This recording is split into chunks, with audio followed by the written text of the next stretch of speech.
بزرگوں نے لکھا ہے عمل کہ اول آخر 11 دفعہ درود شریف پڑھو اور 3 دفعہ سورۃ الرحمن پڑھو، پھر 11 دفعہ درود شریف پڑھو، پھر اللہ سے دعا مانگو تو انشاءاللہ 3 دن میں، 7 دن میں، 11 دن میں، زیادہ سے زیادہ 21 دن تک رشتہ ہو جائے گا۔ یقین کے ساتھ آپ عمل کریں۔ اور دوسرا، میری بیٹی ایک بات کا خیال بھی کریں کہ آج کل ہمارے دماغوں میں ایک بڑی غلط قسم کے روایات، ماں باپ کے بھی، کہ کسی بڑی جگہ سے رشتہ ہو، لڑکے والے بھی اس جگہ رشتہ ہو جہاں جہیز آئے اور گاڑیاں بھی دیں، کاریں بھی دیں اور ساتھ فرنیچر بھی دیں، سامان بھی دیں۔ اس لیے جب ہم نے یہ جھوٹی انا بنا دی ہے تو رشتے ہونے ختم ہو گئے۔ اگر صحیح معنی میں اسلام پہ چل کے، جیسے حضور نے فرمایا کہ آدمی رشتہ کرتا ہے کسی لڑکی سے یا تو اس کے جمال کے لیے کہ خوبصورت ہے، یا اس کے خاندان کے لیے، یا اس کے دین کے لیے، فرمایا فاختر ذات الدین، دین والے کو ترجیح دو۔ اگر دین والوں کو ترجیح دو تو کوئی مسئلہ مشکل ہے ہی نہیں، 1 منٹ میں حل ہو سکتا ہے۔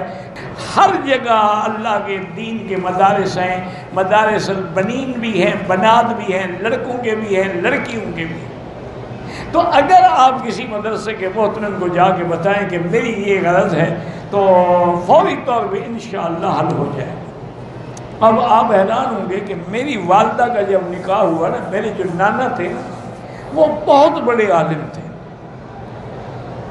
لیکن تھے بریلوی۔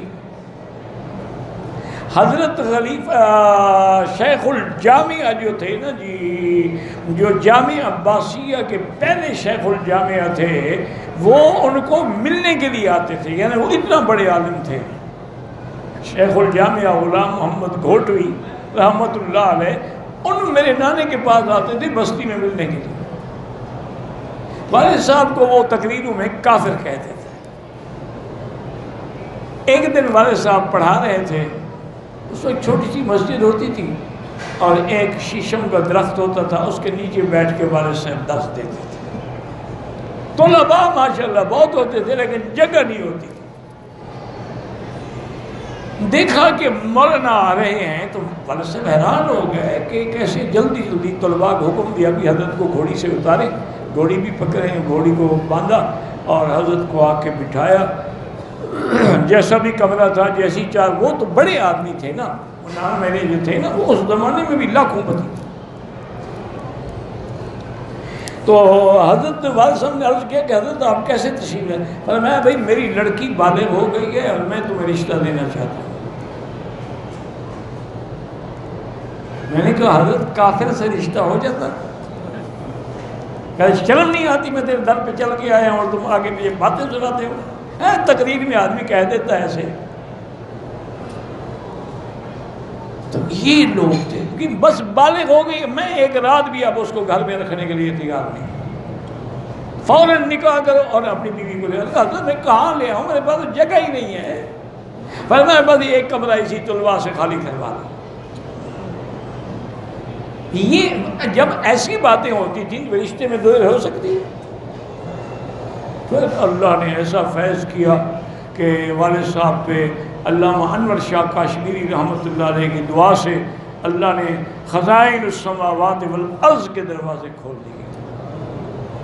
والد صاحب فرماتے تھے کہ دولت دروازے توڑ کے نہیں آئی، میرے پاس تو پھاٹک توڑ کے آ رہی ہے۔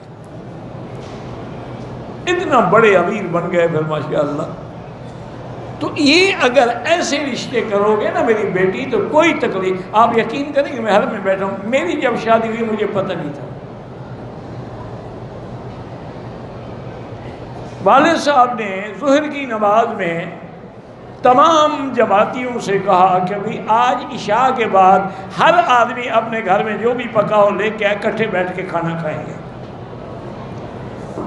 تو شام کو 100-150 آدمی لے آیا، کوئی کچھ۔ فرمایا آج میں اپنے بیٹے کی شادی کر رہا ہوں، یہ اسی کی برات کی خوشی ہے۔ وہی بیٹھے بیٹھے نکاح کر دیا، نہ مجھے پتہ ہے نہ میری بیوی کو پتہ ہے، کیونکہ وہ ان کے بھائی کی بیٹی تھی، ولی تھے شرعاً، ان کا باپ تو فوت ہو چکا تھا۔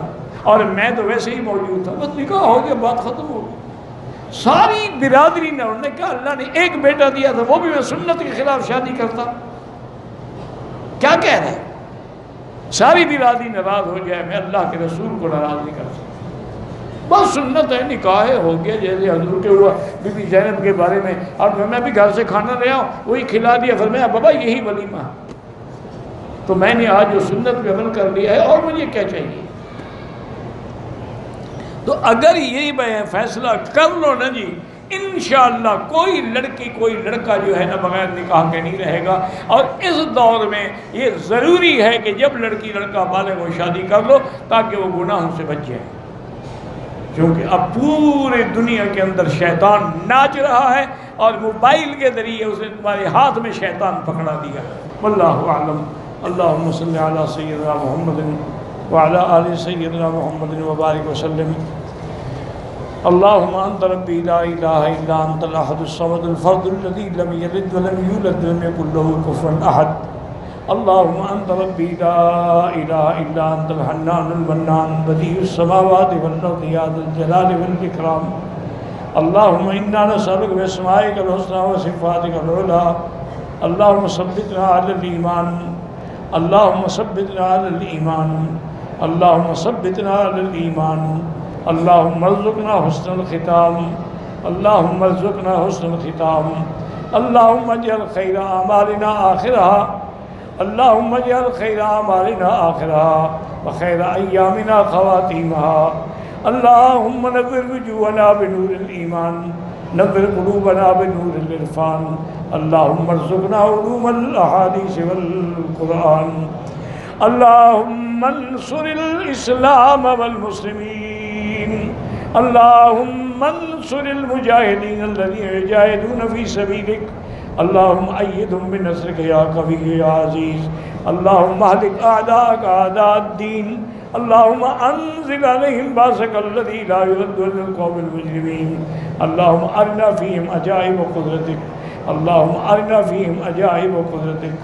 اللہم لا تجعل مصیبتنا فی دیننا ولا تجعل الدنیا اکبر ہمنا ولا مبلغ علمنا ولا الى النار مسیرنا واجعل الجنة ہی دارنا وقرارنا، اللہم لا تسلط علینا بذنوبنا من لا يخافك فینا ولا يرحمنا، اللہم احفظ سائر بلاد المسلمین وهذا البلد الامین واجعلها آمنا مطمئنا سخاء رخاء الى یوم الدین۔ یا اللہ بیماروں کو شفا عطا فرما، یا اللہ بیماروں کو شفا عطا فرما، یا اللہ ہماری ظاہری باطنی روحانی جسمانی نفسانی بیماریاں دور فرما، یا ارحم الراحمین ہمیں صحیح معنوں میں صحت و تندرستی نصیب فرما، اللہم انا نسألک العفو والعافیہ،